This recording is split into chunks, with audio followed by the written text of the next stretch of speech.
गांव में एक बूढ़ा किसान रहता था। नाम था हरखू। शरीर से दुबला, कपड़े फटे हुए, पर आंखों में ईमानदारी की चमक और चेहरे पर संतोष की झलक।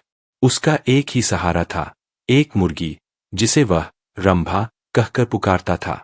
रंभा कोई साधारण मुर्गी नहीं थी। रोज सुबह सुबह अंडा देती और हरखू उसे हाट में बेचकर अपने दिन का गुजारा करता। लोगों को उसकी सादगी पर हंसी आती, मगर हरखू का विश्वास था, ईमान से कमाया हुआ अन्न ही पेट भरता है, चोरी से नहीं।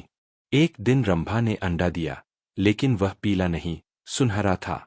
हरखू ने उसे उठाया, पर झूठ नहीं कहूंगा, हाथ कांपने लगे। अंडा तो वाकई सोने का था। गांव का कोई सुनार होता तो वही बताता, मगर हरखू को विश्वास था, ये तो भगवान की देन है। उसी शाम वह अंडा लेकर कस्बे के सेठ जगतराम के पास पहुंचा। सेठ ने अंडा देखा, आंखें फैल गईं। तोल कर देखा, असली सोना।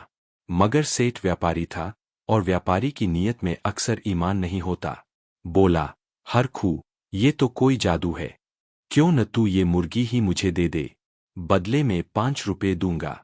हरखू ने इनकार कर दिया, नहीं सेठ जी, ये मेरे भाग की रंभा है, इसका अंडा मेरा है। अब सेठ को चैन कहा। उसने गांव के पटवारी को बुलाया, कुछ सिक्कों की खनक सुनाई और हरखू के खेत का झगड़ा खड़ा कर दिया। बोले, ये खेत तो सरकारी जमीन है। हरखू को तंग किया गया। रंभा को चुराने की कोशिश हुई। एक रात कुछ अजनबी उसके झोंपड़े में घुसे, मगर हरखू ने लाठी लेकर खदेड़ दिया।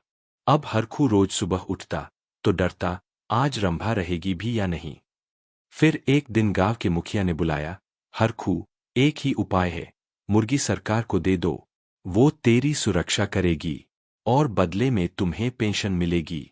हरखू चुपचाप सुनता रहा, फिर बोला, सरकार की पेंशन भूख नहीं मिटा सकती, और जिसने मुझे बिना मांगे सोना दिया, उस पर कैसे संदेह करूं। पर एक सुबह ऐसा हुआ, जो न किसी ने सोचा था न हरखू ने। रंभा चुपचाप कोने में पड़ी थी, मृत। शायद जहर दे दिया गया था। हरखू की आंखों से आंसू नहीं बहे, मगर उसकी आत्मा रोई। उसने रंभा को जमीन में गाड़ा और बगल के पीपल के पेड़ के नीचे बैठ गया। बोला, लोभ ने रंभा को मारा। मैं तो दरिद्र था, मगर सुखी था।